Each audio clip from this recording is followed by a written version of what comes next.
विधानसभा speaker Gyanchand Gupta sector 12 स्थित साईं की पाठशाला में पहुंचे। साईं की पाठशाला में उन बच्चों को मुफ्त में शिक्षा दी जाती है जिन बच्चों को समाज में कोई भी नहीं पूछता।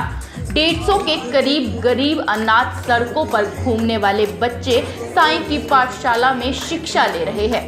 बच्चों के बीच पहुंचे ज्ञानचंद गुप्ता बच्चों के बीच थिरकते हुए नजर आए। आज ही ज्ञानचंद गुप्ता ने आयोजकों से अपने आप को इस संस्था से जोड़ने का आग्रह किया। इसके साथ उन्होंने इस पाठशाला से 10 बच्चे गोद लिए हैं और 50,000 की धनराशि पाठशाला को दान दी है। पाठशाला में कार्यक्रम खत्म होने के बाद मीडिया से रूबरू होते हुए ज्ञानचंद गुप्ता ने क्या कहा, सुनिए। कभी ये सोच भी नहीं सकते थे कि स्कूल में पढ़ पाएंगे, लेकिन आज इन बच्चों का जो टैलेंट आपने देखा, आप इनके साथ झूमे थिरके, क्या कुछ कहना चाहेंगे साईं की पाठशाला में?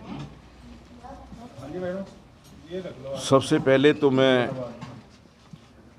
साईं की पाठशाला आयोजक हैं श्री ताराचंद जी और अनिल थापर जी और उनकी पूरी टीम, उनको मैं साधुवाद देना चाहता हूँ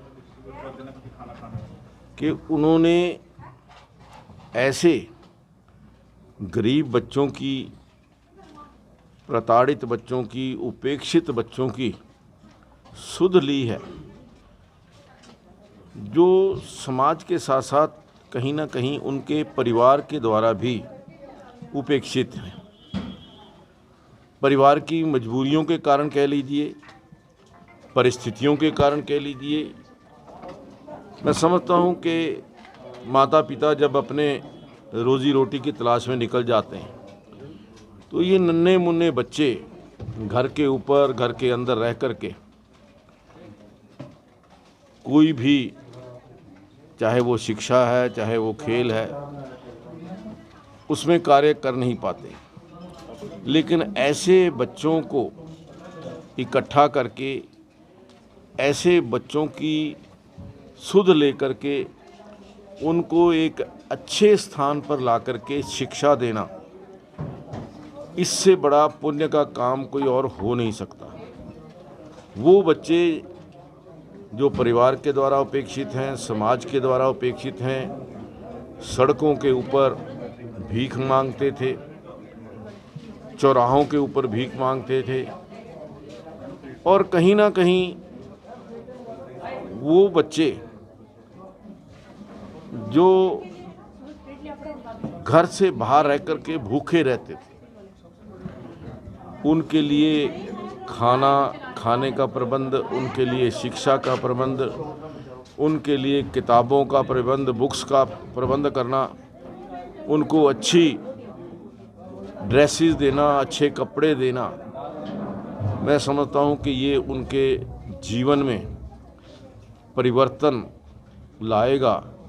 और जिस उद्देश्य से साईं की पाठशाला कार्य कर रही है कि उन ऐसे गरीब बच्चों को, ऐसे गरीब परिवारों के बच्चों को जो समाज में, जो सबसे आखिर में खड़े हैं, पंक्ति में सबसे आखिर में, मैंने साईं की पाठशाला के जो संचालक हैं उनसे प्रार्थना की है कि मुझे भी इस पाठशाला का अंग बनाया जाए, उसके साथ जोड़ा जाए, तब ताकि मैं भी कुछ सेवा का कार्य इन बच्चों की सेवा कर सकूं। और उसके लिए 50,000 रुपये जो हमारा एक ऐच्छिक कोष होता है, उससे मैंने साईं की पाठशाला के लिए दिए।